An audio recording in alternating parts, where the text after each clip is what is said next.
Happy Friday, everyone. I'm sorry that I can't be with you today. However, we are going to be working with positive rational numbers today with adding them. So let's get into content objective. Today's video will have examples as well as time for you to practice and then come back for more examples and more practice time. So I hope you enjoy today's lesson and I look forward to seeing you again on Monday. So let's talk about our content objective. Says, I will add positive rational numbers fluently using common denominators and equivalent fractions, decimals, percents. So we are adding positive rational numbers. Fluently means easily, that we don't have to spend a lot of time. We're not necessarily counting on our fingers. We have some strategies. We have some tools that we know how to use to help us add. We're going to be using common denominators as well as equivalent fractions, decimals, and percents. So I've spun this spinner to come up with the two rational numbers that we're going to use to add together. And I've written them on my paper already, 4 92 hundredths plus 47 thousandths. The first thing that we need to do when we add decimals is make sure that we have all the same place values for both numbers. So I'm going to put a 0 in my thousandths place. Now it's simple addition. Drop down my decimal point and add like normal. So 4 and 920 thousandths plus 47 thousandths is 4 and 967 thousandths. Let's spin again and see what we get. This time we have 2 and 7 hundredths plus 1/3. We have a decimal and we have a fraction. They look different. However, we can use what we know about equivalent fractions, decimals, percents to help add these two rational numbers. So I can think, do I want to make both of these numbers fractions or both of them decimals? I know that 1/3 as a decimal is 33 hundredths repeating. So I could actually think of that as 333 thousandths if I wanted to.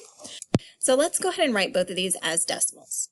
2 and 7 hundredths plus, I'm going to do to the thousandths place, 333 thousandths.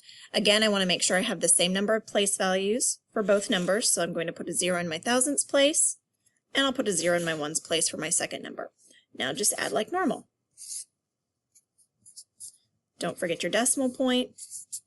So 2 and 7 hundredths plus 1/3 is 2 and 403 thousandths. We can add rational numbers even if they don't look the same. Let's try another one. 3 and 4/5 plus 4/10. I'm going to pause the video and I want you to work this problem out, thinking, would it be easier to make them both fractions or both decimals? Go. Let's see how you did. I decided to change 4/5 into hundredths to go into fractions. So I multiplied both my numerator and denominator by 20, so 20 twentieths to get 80 hundredths. So now I know that 3 and 80 hundredths as a decimal looks like this. I put my 4/10, which I know is 40 hundredths, underneath as a decimal and added them up. I ended up with 4 and 20 hundredths. Let's try another one. This time my rational numbers are both fractions, 3/5 and 1/3. If I wanted to, I could convert both of them to decimals, but I actually want to challenge myself to make them both fractions to find a common denominator. So I have 3/5 and I have 1/3. This is like 3 apples plus 1 carrot. I'm not adding apples and carrots. It's not going to work. I have to find some common denominator with both of these. So I have 5 and I have 3 to list my multiples. 5, 10, 15.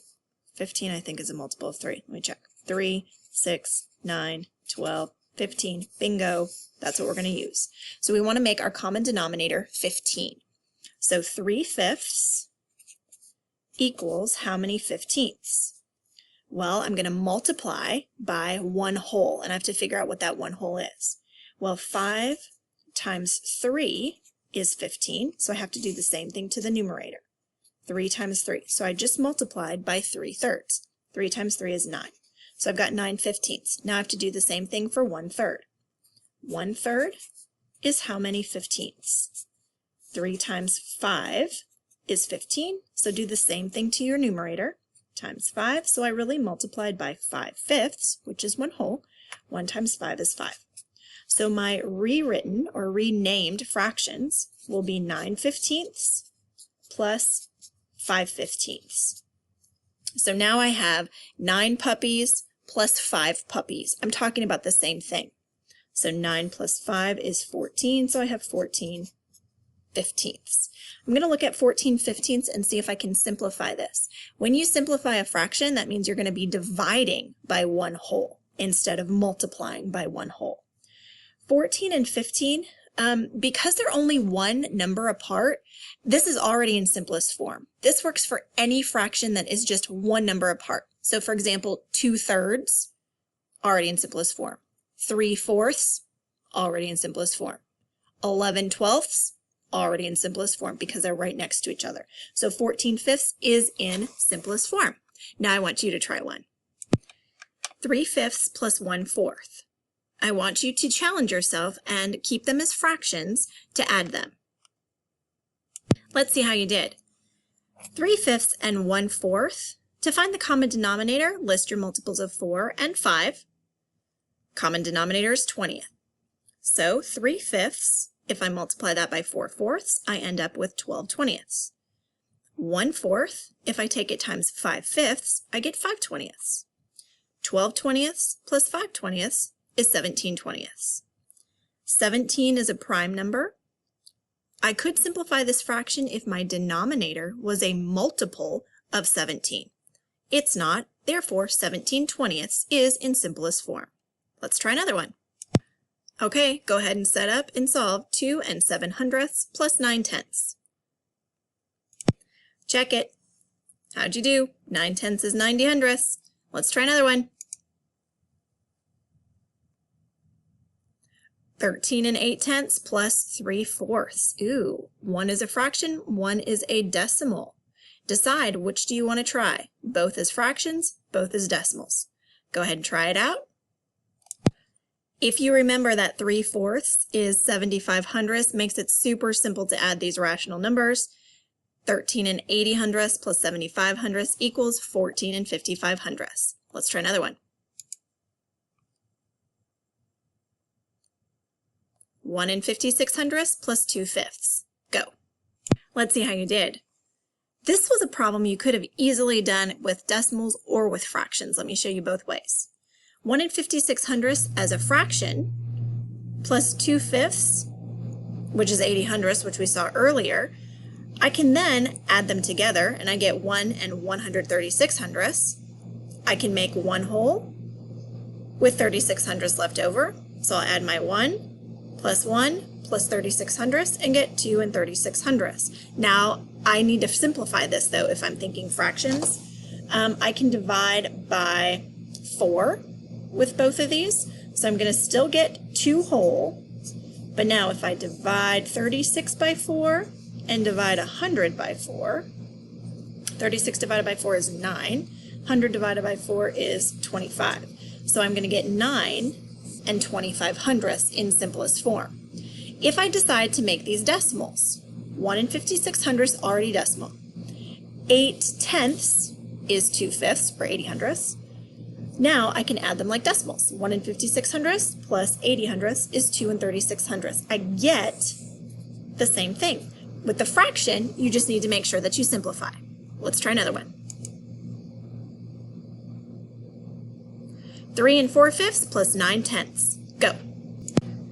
3 4/5 is 3 8/10 plus 9/10. We add them up, we get 4 7/10. You could have also solved this with fractions. 3 4/5 is 3 8/10 as a fraction. Well, 9/10 can be made as a fraction as well, and now we just add because we have the same denominator. 8/10 plus 9/10 is 17/10 plus that 3 whole. Don't forget your wholes that are already there. 17/10 is an improper fraction, so it can be decomposed into 10/10 and 7/10. So 10/10 is 1 whole, plus the 3 wholes we already had is 4 wholes, plus those 7/10. Super cool. Let's try another one. 2 3/4 plus 3/2. Go. I decided to make both of my fractions decimals. So 2 3/4 is $2.75 plus 3/2. If I have 3 half dollars, that's 1 1/2. So 2 75/100 plus 1 1/2 is 4 and 25 hundredths. Could you have also done this with fractions? Yes. Now let's see how you could solve it with fractions. 2 and 3/4, 3 halves. Finding common denominator, which would be your fourths. So 3 halves equals 6/4. I didn't have to do anything with 2 and 3/4 because it already had fourths as the denominator. So 2 and 3/4 plus 6/4 gives me 2, don't forget your whole that was already there, and 9/4. So I can decompose 9/4 into 4/4 plus 4/4 plus 1/4. 4/4 is a whole, 4/4 is a whole, so I have 2 plus 1 plus 1 plus a fourth gives me 4 and 1/4. Let's try another one. 2 and 7/100 plus 1/5. Go. I decided to make both of these rational numbers decimals. 1/5 of a dollar I know is 20 cents, 2/10, so I just added them up and put that 20 hundredths underneath to give me 2 and 27 hundredths. Let's try another one. 2 and 5/10 plus 1 and 27 thousandths. Easy peasy, you got this, go. Don't forget to fill in your extra zero so that you do not get confused. Your answer should be 3 and 527 thousandths. All right, here is your next problem, 4 and 92 hundredths plus 90%. Good luck. 90% is really 90 hundredths. So when you find the sum, you get 5 and 82 hundredths. With the math materials that were picked up a couple of weeks ago, you should have some cubes. Some of them have positive numbers, some have negative, some have operations. For right now, you need the blue writing and the green writing. These are your rational numbers, your positive rational numbers. So go ahead and roll each one of them to come up with new rational numbers to add. So my new problem is 63 hundredths plus 1/8. Go ahead and roll and work that problem out on the next slide. All right, let's check and see our content objective. Did we do what we say we were going to do? Did you add positive rational numbers fluently using common denominators and equivalent fractions, decimals, percents? I hope you're saying yes. All right, y'all have a wonderful weekend, and I will see you on Monday.